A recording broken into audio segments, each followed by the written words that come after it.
Hi, everyone. Welcome back to Wild Contemplations with Kristin and Cori. We are on a journey of exploring those 64 gene keys as they're illuminated by the sun. And this is, I think, our fifth episode now. I think so. So we've been recording for about a month now, which is amazing.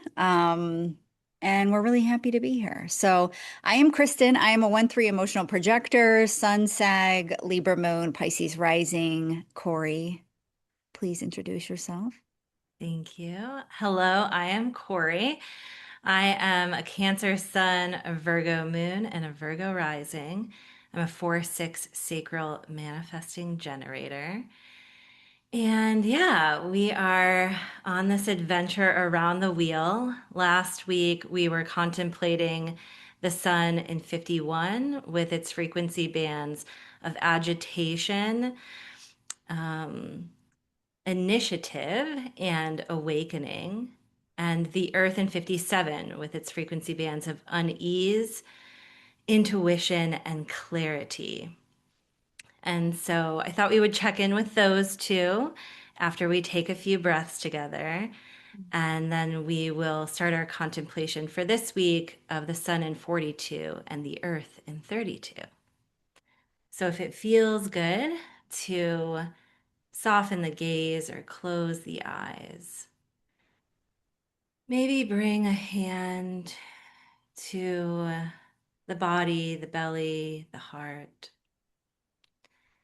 just kind of settling into this space with 3 breaths together.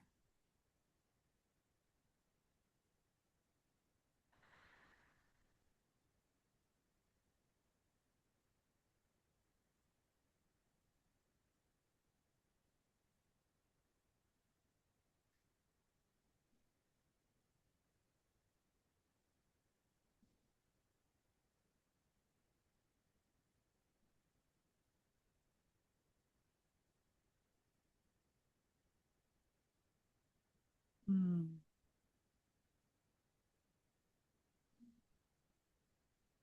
It feels good to be in this space. It I'm does. really enjoying coming back here each week and having this be my space of slowing down because I'll just jump right into it. How I'm feeling this week is a bit of a continuation of last week, which is, like I don't want to use the word scattered, but it's the word that comes through. Um, but it's really this I can't seem to catch my breath. Like I'm just running and responding to life as it's happening around me, as opposed to being able to really just sit back and be in my space and reset my energy and organize myself and do all the things. I just feel like I've been running a bit, trying to catch up, but not being able to catch up is how I've generally been feeling and continue to feel the last couple of weeks, I would say. How about you? Yes, I have been feeling a similar way, especially this last week, like since we met last. I feel like it kind of even started on the last call. Um, when I was tuning into the 51 and 57, I started to feel this kind of like, I guess the best word to use maybe is this like anxious feeling in my body.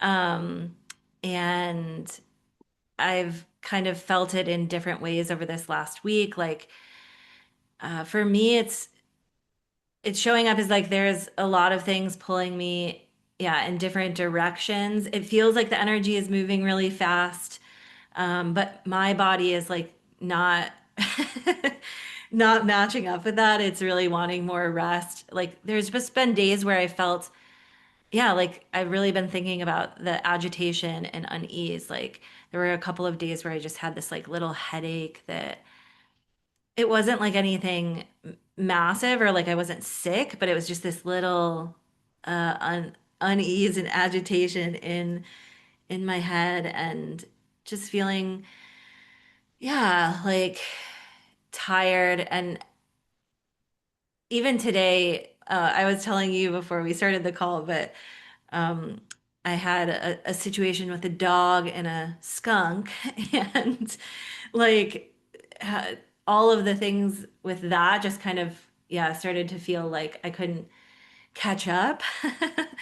um, and it was like kind of, yeah, feeling it in my chest, like that anxious energy. But now that we're sitting here together, because I was even like, oh my gosh, I feel scattered and kind of like all over the place, sleep deprived, and like, but now I'm feeling this calm kind of setting over me. So I'm really glad that we have this space together, Hmm. because it's feeling very nice right now. Hmm. I love also what you said before we started recording about how it feels like the energy around us is just continuing to speed up and maybe even trying to suck us in to that, which I think in some ways I've leaned into that. But also there's still this part of me that's like wanting to pull back, wanting to find my space. In fact, I actually was going to do a last minute dinner with somebody today and I reached out and I said, "You know what? No, I overcommitted myself. Sometimes when I'm in that momentum, I jump in and I was just feeling overcommitted. So I was like, I can't do dinner. I need time to reset my energy." And so, yeah, I mean, also I'm feeling that again, the energies flow the way the energies flow, and there's not really a wrong or right way to do it. You know, we can be in the flow, we can be anxious while we're in the flow, we can, want to pull back, but in reality, things show up the way they show up, and our acceptance of those things is what helps us move through it with ease or unease, right? So, um, yeah, going back to what we were contemplating last week, I would say, is this an invitation for us to accept more that life is happening around us and it's happening the way it is because it is. There's no other reason for it. And can we just find acceptance of that? Our conversation last week has been kind of my grounding and guiding light this week when I am feeling like this, because there are moments where I'm like, oh, like, what can I do to get rid of this headache? You know, what can I do to not feel drained or tired like this? Like, and I found myself kind of in my head, like trying to figure out a plan of how I could kind of restore my energy. And then I was like, oh, but hold on, we've been contemplating this. And last week we were really talking about how these states are just coming up to show us and tell us something. They just want us to witness them, to sit with them, to be with them, and like let them move through in their own time. And so it has been a helpful reminder this week of like, okay, my body is just telling me to slow down. And that's kind of what we were talking about before the call.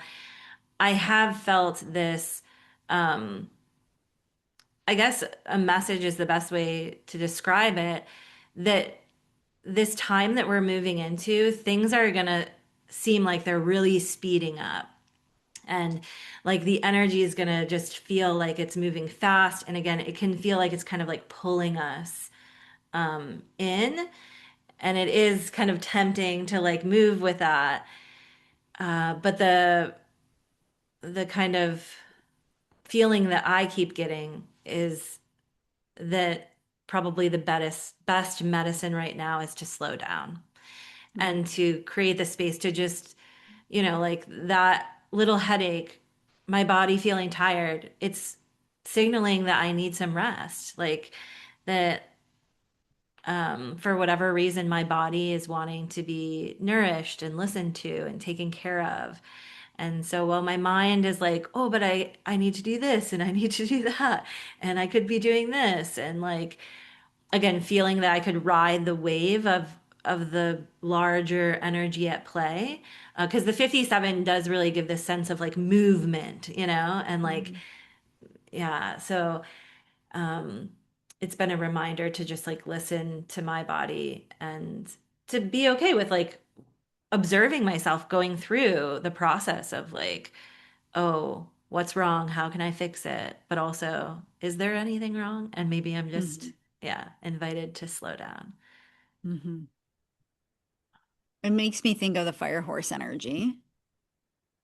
And then I was thinking about wild horses and how you can come upon wild horses in the wild and they're just super chill in the water, minding their biz, and you can also come across them just running wild, right? Just because we're in this energy of the fire horse doesn't mean that we have to be running with our pants on fire all year, right? Oh, so what are we contemplating this week? Yeah. So this week we are contemplating the sun in the 42nd Gator gene key with its frequency bands of expectation, detachment, and celebration. In human design, it's the gate of growth and it lives in the sacral center and reaches towards the root. And then we have the earth in 32 with its frequency bands of failure, preservation, and veneration. In human design, it's the gate of continuity and it lives in the spleen. So we still have the earth in the spleen center and reaches also towards the root. So, yeah, um, I'm feeling into, again, this feels very connected to the kind of pull right now. Um, because I think it's this like fear of failure. Like if I slow down, if I'm not doing, if I'm not accomplishing something, then what if it all falls apart? Or like, what if that means that I'm sort of some sort of failure? Or again, the expectation of the mind, right? Like my mind has a certain expectation of how things are going to play out. And um, I guess it's just showing me my attachment to that when, again, my body has other plans. Hmm. Yeah, when you first told me about these, I was sitting with, okay, so I'm a three line. So a big part of my journey is failure. I also have almost the entire spleen defined. And I have this one. I have 32. And what's interesting to me is that, so it's a fear of failure. And like as a human race, like Corey and I were talking a little bit before this, right? So what's interesting to me, especially with all the energies that are at play right now in the world, is that I've I've always been optimistic that we'll figure it out as humans. I don't have a fear that we're going to fail as a human race, even though I have this defined, which I thought was interesting. I mean, you had mentioned that it's in my Pluto, or I think my Pluto on my, I don't know what side you said, but maybe you can share a little bit about that. Um, but for me, I'll just say like a lot of the spleen's definition for me in human design has been there became a point in time where I realized that I always do the thing that I'm afraid of. And so how long am I going to suffer in the fear before I just do the thing? And so I recognize that fear doesn't go away. We just walk with it. And I'm not willing to be paralyzed by it. So even if I have my little temper tantrum and I don't want to move and I'm going to be like in the fear for a little bit, no matter what, I always come out of it. And I always end up doing the thing because it just sits there and nags at me the whole time, anyways. And I'm just, thinking, going even back to, I don't even want to say it, but the pandemic, I don't, I don't want to live my life in fear. I was traveling at the time all over the country, and my parents were worried about me traveling. My dad was wanting me to watch the news all the time and stay attuned to what was going on. And I just believed that my intuition would guide me. And I also decided that I'm not going to live the rest of my life in fear. I'm not going to do it. And I believe that not only do I believe that we'll figure it out as humans, but also I believe in my own resilience. I believe that if something were to happen, that I would pivot and figure out what I needed to do. So there's a little bit of my perspective on that piece. Spoken like a Pluto in the 32, I feel like. And also with a strong definition in the spleen. I really love the spleen. It's very fascinating to me because it's one of our first centers. So it's really what, and actually, this 32 really speaks to this idea that it's what connects us to our early ancestors. So this was their main awareness center, right? We have three awareness centers: the spleen, the ajna, and the emotional solar plexus. And for a very long time, the spleen was the command center for awareness. And so this was when we were living very close to the land, and we had to be very much in the present moment. And you'll see each of the gates in the spleen, actually, each of the gates in any of the awareness centers carry fears. Um, but the fears in the spleen are very much connected to our survival and to that, yeah, like instinct that was needed in the present moment. Again, our early ancestors were very connected to their intuition, because if a storm was coming, if a predator was making its way towards the tribe, they needed to know, and like you were saying, pivot very quickly. This is really the gift of having a defined spleen, is that your intuition tells you in the moment, in that kind of quiet way, like go right instead of go left to kind of avoid danger. Don't go to this place. Like it will come through not as the mind telling you, oh, well, these are the reasons why you shouldn't do this. It will come as this whisper. This it comes through the intuitive awareness. And again, it's very connected to the present moment, the here and now, the physical body, like having the senses really engaged in the process as well. And what's happened though is that so those fears of our ancestors, they're not the same. We don't have to worry about that the same way that they did. But we still carry memory of those fears. And so they can just kind of get really distorted in today's society because now we've moved the command center to the mind.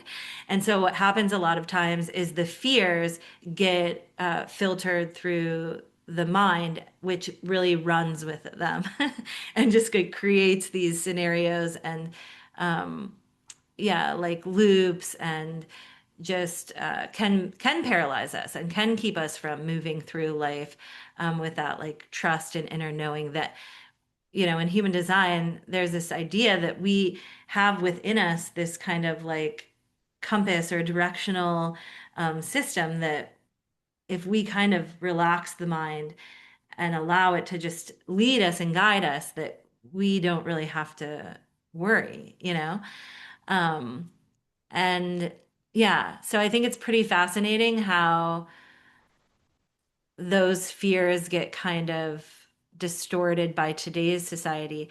One of the things Richard says in the 32, because the 32 can be very connected to like money, because we've basically like projected our fear of survival onto money. And so he says, like, whenever you worry about money, just like take a moment and connect with your ancestors and thank them, because really what that fear is a fear of survival that they had when again they were like out in the elements, like really worried about the survival of their tribe, of their group, of the the continuation of the species or evolution. Um, there's other things that I'm going to touch on from your what you shared, but I'm going to stop there and see if there's anything coming up for you.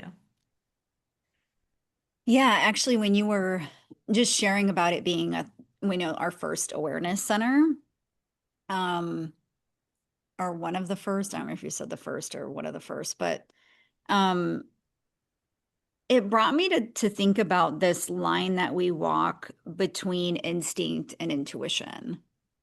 Like to me, that is the spleen. And it's interesting to think about that, right? That our ancestors, when they were living on the land or cavemen or whatever you want to say, um, they had to walk this line of knowing based on intuition or based on this instinct like survival, right? Like we need to run, there's real fear happening here for our lives are being threatened versus like intuitively want to go to this part of the land to hunt for food or something like that. Like or the intuitive evolution of the species, right, happened, in the way that they built tools and right, the way that they were resourceful and coming up with ways to survive, right? It's really interesting to think about how that survival, like it's interesting to think about that survival being based in fear or being led by fear, but also that there was this real serenity around just trusting instinct or intuition and knowing that you would walk through the fear, right? And the way that you, as you said, how we switch to the mind being the command center and how that has led to us creating stories or made meaning of the way things happen or what might happen, the what ifs of the world. And we lean into them like they're reality instead of just walking this line of, I'm present in my environment and I trust being guided by my instinct and my intuition, despite there being fear all around me, despite my life actually being threatened, because this tiger can just, you know, big bad wolf style blow down the little tent I have built out of sticks or whatever. Like there were real threats of survival that we imagine here as humans, right? I think that honestly, it drives me a little crazy because, of course, anything can happen. But sometimes we put so much energy into fighting against things that we perpetuate the very thing that we're afraid of in the world. Like we're perpetuating that energy, and then people just don't get it. Why are we still in this energy? It's because you're not over here having faith that, you know what, we're going to figure it out, right? Okay, gas prices went up. Okay, I'm going to make more money to accommodate it. Instead of my survival is being threatened because gas prices went up. And not to say that that's not a real fear that some people have, but what if we walked with this belief, right? That our intuition would guide us, that our instinct would guide us, that we would know when true threats were there. Am I really going to die because gas prices went up? Am I? Do I have that little belief in my own resourcefulness that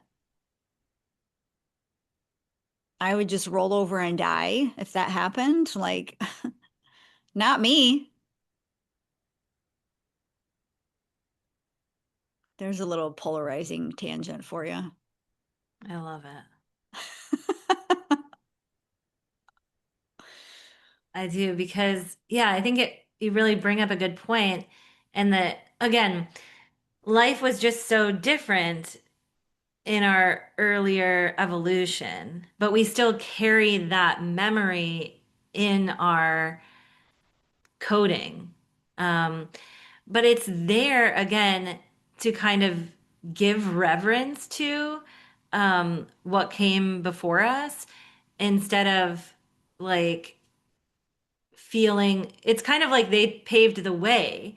So we know we have a memory of what they did and we can respect that and be grateful for that and see like how things have evolved over time. But then again, like you're saying, what happens a lot of times is that instead we take it and we make it into something in our life that is not threatening in the same way. And then, like we were talking about last week, when we either focus on it, like again, trying to change, control it, push it down, make it different than it is, that sort of constriction that we talked about when we started this journey, it actually kind of makes it grow. And then it turns into this frequency of fear that like is vibrating through our collective. It's on when you turn on the news. It's like, it's when you talk to other people, it's like this, again, this feeling of like, oh, the world is going to shit. And not saying that there aren't things that are happening that are horrific and Mhm. that are ready to be shifted and changed. But we don't change them through being in the fear frequency. Right. We change them through being in the frequency of trust, of love, of openness, of creative solutions. Like you were saying, that resourcefulness that we were also recently contemplating. Like the gifts of the spleen are that we can do it because the people that went before us did it, and they had it much harder than we did. So like it's again, I feel like their message and the message of the 32, the grounding here is like it's okay, it's going to be okay. Like if we made it, you certainly can make it.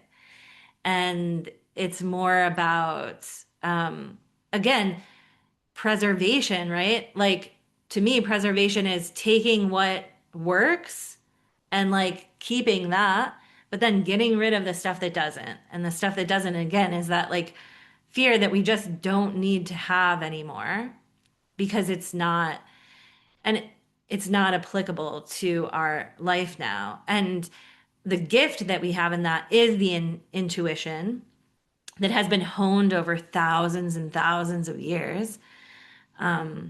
So yeah, I'll stop there. Mhm. I was sitting with it earlier as well, and this idea that both of the gates are reaching towards the root center, I thought that that was very interesting as well. Um, and yeah, it brings up the aspect of grounding to me, right? So are these like, is the energy of these keys more chaotic in the sense that we would like naturally, right? Like the design of them is to naturally reach for grounding in the root. And I'm just bringing that up like as an intuitive contemplation because I'm curious. What do you think about that? I know we haven't talked about the other one that much. Expectation, No, detachment, and yeah, I think we're celebration. definitely like it's weaving through all of it. Um, yeah, so now that you're um, bringing this up, I'm seeing actually that what we were talking about in the beginning and that like message that I'm receiving around like stuff out here is going to start to speed up. You're going to start to right. The root center is a pressure center, so it Hmm. like it gives us that physical pressure, that physical stress to, move in whatever way, wherever it's directed to. So that's either going to be the spleen, the sacral, or the emotional solar plexus. Um, and in this case, we're looking at the spleen and the sacral. So it's like building this up. And as a defined root, that the root energy is meant to build up. Like we're actually meant to feel that pressure rise until the moment when the intuition comes in, because then it's going to take that energy that's been built and channel it in the way that it wants to. Or the sacral will channel that energy in some creative way, like, so the root is creating the sort of battery charge for where that energy is going to then be directed. Um, and again, the mind, because we have that main command center there right now, and we've been conditioned to have it run so many things. But the mind is not connected to the root. And so we're really not supposed to try to figure out what to do with that physical pressure that we feel. We're again supposed to feel it through either the physical excitement, the pull towards something, or the intuitive knowing to move towards something. But when the mind starts to feel the pressure, it wants to relieve it. It thinks that if it relieves it, that it will feel better, feel safe, feel secure. But what happens a lot of times is it just ends up making us feel scattered, because then the energy can't be channeled to where it needs to go. We haven't let it build up in the way that it wants to. And then we don't have the energy to put towards those things that, again, are really calling for that root energy, if that makes sense. Hmm. Yeah, it's interesting to sit with, especially because I have the two pressure centers. And I've had people ask me, what is it like to have both pressure centers? And my perspective is that generally, it's almost like I don't feel the pressure, right? It's like I'm used to running in that level of pressure that it's not something that makes me feel like I have to move. And I also think it's interesting to consider, right, in human design, the way that those pressure centers are designed, as you were alluding to, and then the chakra system, where the root center is our safety, it is our foundation, it is our grounding. Um,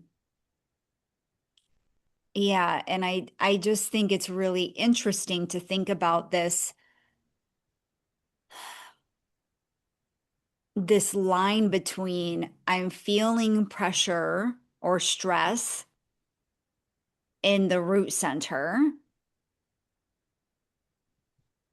but I can also hold space for being grounded and move forward in ease, not in a way that's like my pressure bubble just burst, but that I can move forward in ease. That's interesting to me, right? And even as you said that you can feel this chaotic energy around us and your body is saying, no, slow down, stay here. Right? So in that space, are you building your foundation? And when that foundation is built, you know when it's ready to go. But until then, that scattered energy might be there. Um, if you're trying, like you said, if you're trying to move too soon, or you're not bringing that balance in of how can I stay grounded in this spiral? So I don't believe that as we spiral in life, that we have to always be lost in the spiral, that we can actually like be in that and hold space for grounding too. So yeah, that's just thinking out loud there. I love it. Yeah, it's like because I really do see it as this spiral. If we're staying rooted and grounded and trusting in the wisdom of our body and being, which is going to tell us when and where to channel that energy, then it does feel like kind of a smooth ride. We're not escaping those feelings. Again, like you were saying, with the fear, with the pressure, all of those things, they don't really go away. They're still there. We've just learned how to move through life with them there and kind of make friends with them too, right? Like, yeah, the more that we're talking about the root center and its connection to the other centers, like I have the root defined, I just have one channel and I don't have any other, like gates or anything. And for me, I've noticed that it's like I know when it's time to channel the energy. Hmm. Until then, it feels uncomfortable sometimes, maybe. Um, but when it's ready, there's like, it actually doesn't feel scattered like that. It doesn't feel overwhelming or unsure, or like, again, I'm gonna like burst or something. It's just like this, like, oh, it's time now, you know? And I think I talked about this on a different one, but like mine works in a pulse too. So like Hmm. sometimes it's on, sometimes it's off. And yeah, um it's just really interesting to tune into the ways in which that energy moves through our being and through our channels, and how to understand that and just kind of like more sink into it than try to control anything. Again, it's this idea that like my mind wants me to think that I have to be doing all of these things to make it work. But actually, when I just like kind of take a seat back, it works on its own. Hmm. I think that this speaks to the 42. Hmm. So, yeah, that's what's coming up for me now is this. I can feel the expectation around me and the energy. So, and maybe that's the scattered feeling that I feel is that I can feel the energy of expectation around me, that my body is trying to discern, do I go to that expectation or do I sit back? And everything that I've worked towards in the last 10 years has been to detach from those things, to detach from what everyone else thinks I should be doing or who I should be. And it doesn't mean that I won't continue to feel that energy, that I won't continue to feel the expectation. But the difference is that I'm not actually moving towards that expectation, that I'm having that discernment, that I'm having that, wait a minute, that's not the direction I want to go in. I haven't put my April service menu out for my business yet, and it's April 7th, right? And and I'm over here thinking nobody's expecting me to do that. Even though I feel this overarching expectation that I should have this done in my level, the level of business that I've accomplished this far. Like this should be something that should be done. It should be out there on April 1st, right? If I have a business, then I have a service menu that's out there publicly posted somewhere. I have it on my website, but it's not on my Instagram yet, which has been my flow recently. And yet I'm also over here feeling like it'll go when it goes. And I don't need to be in anyone else's rhythm but my own.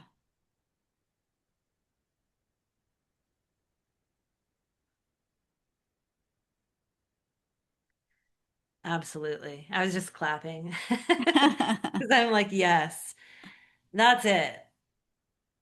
That is it. Because that's what it's all about, is like you being in your own rhythm is the most magnetic thing you can do. You don't need to have a list out there. If when you're in your own rhythm, if people want your services, they'll find you. You know what I mean? It's like I feel like we complicate it a bit more than it needs to be, especially with like business. And again, I think a lot of these things are changing because it's like, oh, this is what works and this is what you're supposed to do if you're a business or if you're, whatever Mhm. label we want to put on it. But we have so many things that we have like just this, expectation for that like if this is what it is, this is what it looks like. And I think what's really shifting and changing now is that no, it's going to be what it looks like for each person. And that's going to be so different. Maybe it'll be kind of the same depending on, the energies again, but each person is going to have their unique way. And that's how things are going to work. That is how things work. And we've just been trying to fit things into these like boxes that are cutting us off from our innovative, creative solutions and new ways of doing things. And again, I think that that's a big part of what's changing because it's just part of evolution. Mhm. Right, which is what links these two together, right? Moving away from the expectation or the old ways, the things that we've been rooting in, and trusting that we will evolve and that we cannot fail as a human race. Like, it's not, if we sit in the expectation of maintaining the old, yeah, maybe there's going to be some level of failure or lessons there. But I don't believe that. I don't know if that's my Sagittarius in me, but I just don't believe that that's an option, and until like I'm laying in a pile of ash in the apocalypse, I'm probably not going to sway that opinion. Like, it's just something very extreme needs to occur for me to say, well, I guess we didn't figure it out in this lifetime. I don't mean to be morbid, but that's probably my Mercury and Scorpio speaking. Oh, I love it. No, I love this exploration because I think it's very yeah, it's been a contemplation of mine and actually coming to the gene keys has really opened it up for me in ways that you're really touching on right now. Mm, Part of my like academic journey, um, I did find myself in this place where there was a lot of fear around um, like working in certain social movements and things like that around like again, we are facing these, these things like climate change and I mean we're seeing wars happening in the world and there is a lot of pain and suffering that is unnecessarily happening um, but at the same time again like we were kind of talking about last week uh, with the womb and just like the miracle that is life like I've realized through my contemplations that like it's silly to think that life doesn't know what it's doing. You Mhm. know? Like that we somehow like know better and everything's, falling apart. Like this is all part of it. It's all part of the evolutionary process.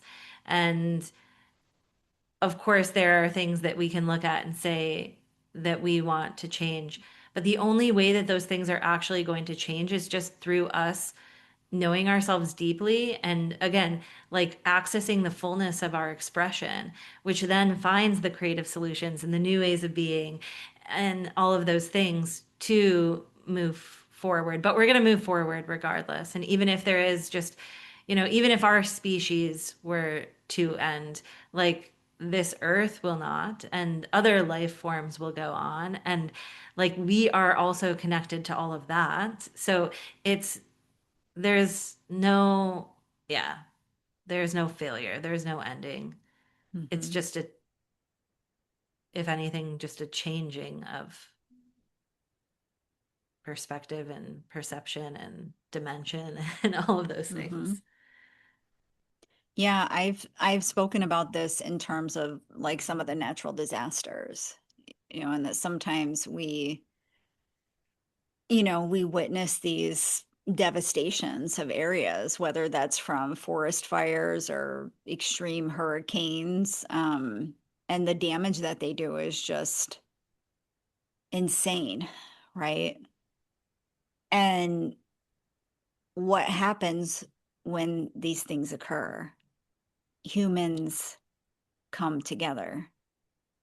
Humans want to support each other. Humans want to do good for the earth. Humans want to start paying attention to what can we do to support the land? What can we do to revive our community? Right? So the question becomes why do we, or maybe it's not a question, but more of a testament to the sort of energy that we need in order to change as humans right now. It's the space that we're in. I believe it's also intentional, and that's not to say that it's not devastating for those people that live there and that they've had great losses, including deaths. And also, like, there was a cleansing that needed to happen. People have spoken with that about like the pandemic and stuff, right? A lot of death during the pandemic, and people have spoken to that with like deaths. And I don't know, there's such a deeper part tied to our evolution, tied to our role in evolution and what's needed. And if people didn't suffer from certain diseases in the world, then it wouldn't open the opportunity for advancement and healing mechanisms and people contemplating how can we, even develop alternative ways to heal this.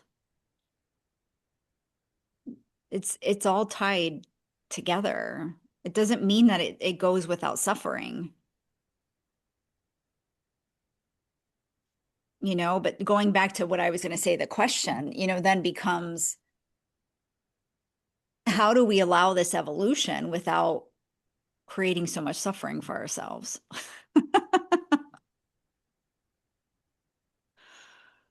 How, Cori? Tell me. Right. This has actually been part of my contemplation for my son. And um, yeah, there can be this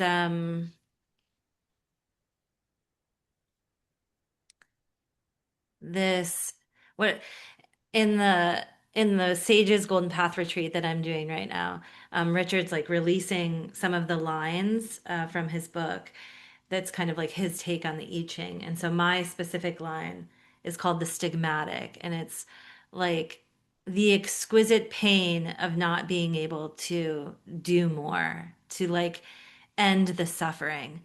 And I have the 56 gene key as my sun and my Mars, actually. And it's the frequency bands of distraction, enrichment, and intoxication. And he says in that chapter that the greatest distraction can be the suffering of others ourselves and others, like that can be one of our greatest distractions of actually accessing the joy and the delight and enrichment of this experience that we're a part of.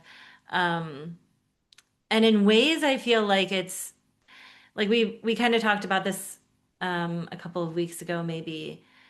Like the suffering can be, I kind of see like Cupid's arrow or something, right? Like the suffering can pierce our heart in ways that it like opens it up more.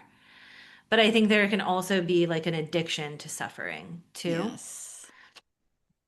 Um, and so, at least in my personal contemplation and journey, um, what I've found is like balance and um, again, recognizing that there is fear, that there are things that are painful, but that those can be hold some of our greatest gifts. And so we have to walk through that. We have to move through those times, but that we can also enjoy ourselves along the way. And that on the other side of it, like we don't have to stay in suffering. Like we don't have to keep that loop going, right? Because that's not the spiral. That's getting caught in like a wheel, like a Hmm. hamster wheel or a circle. It's just getting caught in one part of the spiral. Um, we can, yeah, move through life and continue to let it open us up more and like put us in greater awe of the mystery. And again, just really being like happy to be here and to be experiencing all of this. Um, or we can get kind of bogged down by like, what can we do next? What can we fix? What can we change? What can we take away? And to me, that has just again been this like loop that doesn't move the energy. It's not helpful for me. It's not helpful for other people. The most helpful thing I have found, at least in my own experience, is like living my life and enjoying it and becoming more and more of my full expression and just authentic. And that when I do that, that is more helpful to people than anything that I could think that I was like relieving suffering, if that makes, yeah, if that lands. Hmm. Hmm. Yeah, this is something that I, how do I want to say this? I tend to move through quickly suffering. And I've had I've had people say to me that I just haven't experienced the kind of suffering that they have. And so I don't understand. I couldn't possibly understand why they would be suffering for years upon years and in that loop, as you said. Whereas I do very much look at it as that, the addiction. We know that you can't take that back now, that that happened, and it wouldn't have happened any other way because it didn't. And so how will that inform how I move forward? Again, for me to say, I refuse to believe that we're going to fail as humanity. I refuse to live my life in fear. I refuse to live my life in suffering. And I've witnessed people that I love lose loved ones and get so, attached to that moment in their life. Actually, the intuitive word that was going to come through there was that it discolors the rest of their life, if that's even a word. Um, it sucks the life out of the rest of their life, you know? And some would even say that you could go as far as saying that your resistance of that event occurring is you playing God. Because who are you to say that that never should have happened or it happened too soon? It shouldn't have happened to that person. They were a really good person. Someone's circumstances or the way that their life ends does not make or detract from who they were as a person. It just means that was their life path. And again, it doesn't mean that that there's not going to be suffering or that it won't be hard to navigate. But it doesn't have to be that loop, as you said. And this is where all the like trauma bonding comes in, and even where I've spoken about like moving from therapy to coaching and how like being with the right therapist is so important because you don't want to be in that loop. You want to be working with somebody who's like, this has happened. We've released all the emotional trauma here. Now, how does this inform how you move forward? And if those conversations aren't being had and you're in therapy, then you are in that loop. And how do you move on if you're stuck talking in that loop? I think I brought it up in here too about journaling in one of the episodes, right? When you journal about the things that annoy you that have happened in your life, and then you continue to perpetuate those things happening because it's where your energy is focused. What you focus on expands. So I always say write energy clearing in your journal if that's what you're going to write about. But there's so much around us, like trauma bonding. I don't know if I said that already. Like there's so much around us that will encourage those loops, just like it's encouraging the amplification of fear and all of that in the world. And so how do we, like you've said, find that balance? Give the time you need to heal by all means. Go through your grieving process. Grieving is not designed to last your entire lifetime. It's not. I'm going to say it, and I'm sure there's going to be people that disagree with me, and that's okay. You know, just you turn that, right? If you've gone through a lot of grief in your life, maybe you become a space holder for people going through grief. How does it inform your path forward? Not how does it keep you anchored somewhere you don't want to fucking be.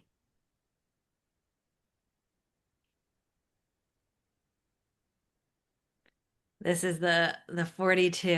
And I think the chapter in the book is letting go of living and dying. And again, it's really about this. I think this has been woven through this whole conversation and probably all the conversations we have, because I think all my contemplations kind of come back to this. But there's so much that the mind just cannot comprehend. It's hard for the mind to comprehend, like why people die in certain ways at certain times, all of those things. But again, more and more, I am kind of like seeing that life has an intelligence that doesn't really need to be questioned by the mind. And two, like there's just so much that we don't know. We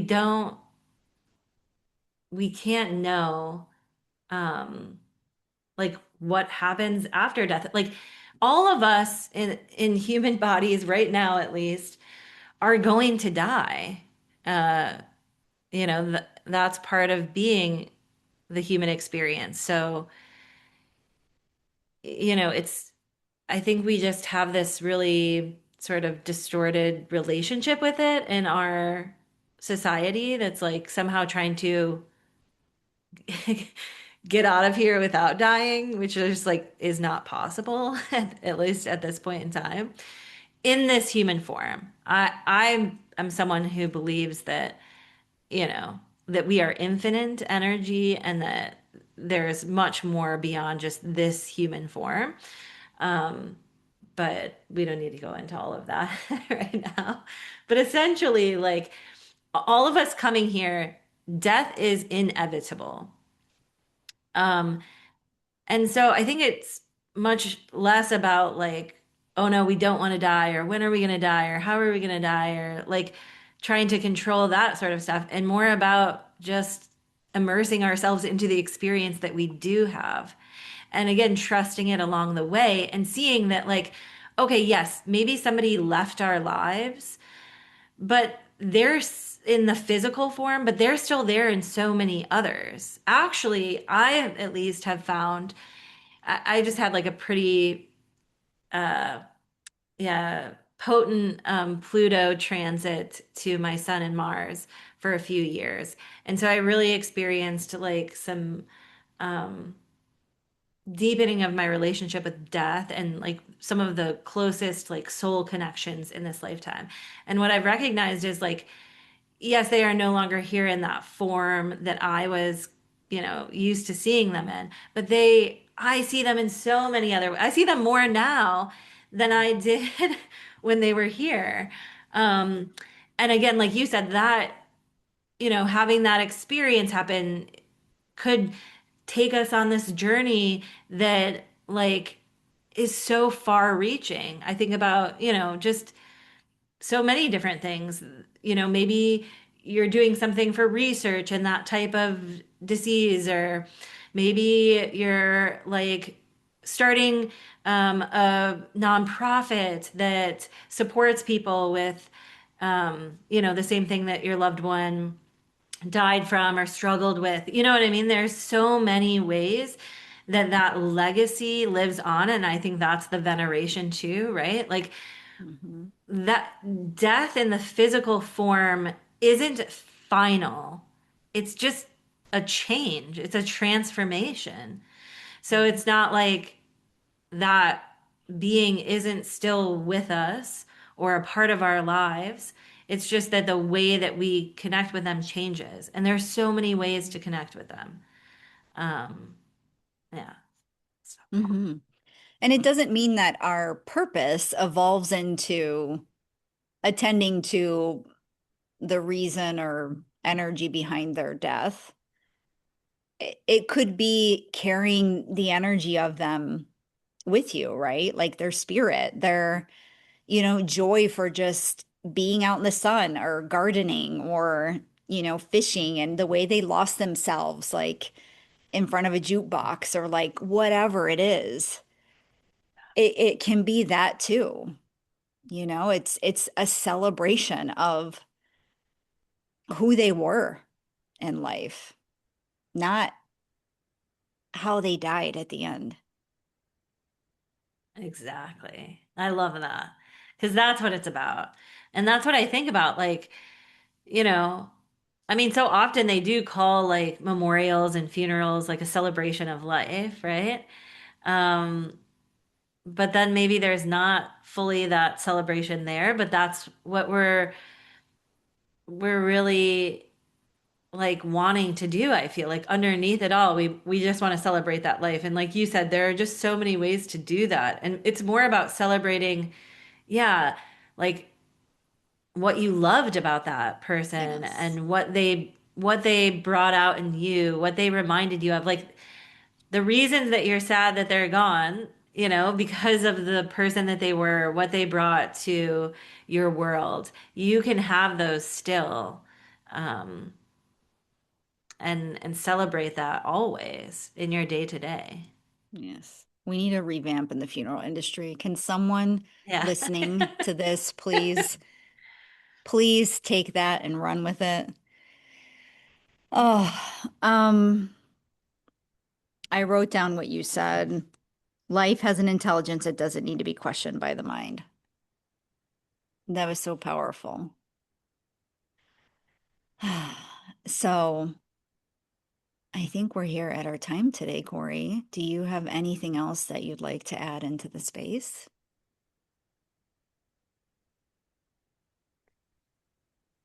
Yeah, I'm just really lit up by this word celebration. I think I've actually always been drawn to this gene key because I just love the word celebration. And so, um, yeah, like this week I'm gonna lean into the celebration just of all things, not necessarily, you know, leaving it to one aspect of things, but just like celebrating in each moment, celebrating that we are here and that we are getting this experience and that we are alive. And also that again, this cyclical spiral that we move through that takes us through all different experiences and that we know that each one is a part of the whole process. I think that's just Hmm. a reminder to myself and anyone else who might like it. 100%. 100%. We are on the way to our desires, no matter how that seems to be manifesting in our life. It's when we question this isn't part of what I asked for that we get a little lost on the journey, and then we take detours, and then we're like, why aren't I where I want to be yet? So, yeah, it's I love that. I love, I may not have, just to loop back to the beginning, like I may not have accomplished everything that I've wanted to accomplish in the last week, but it's perfect. It's perfect. All right, you guys, if you loved hearing this or loved, something in it, you feel like there's a part of this conversation that someone in your life needs to hear, we would love it if you shared with them and share with us how you're feeling too. How are you receiving these energies? How are you experiencing these energies? And let's make a communal contemplation for this.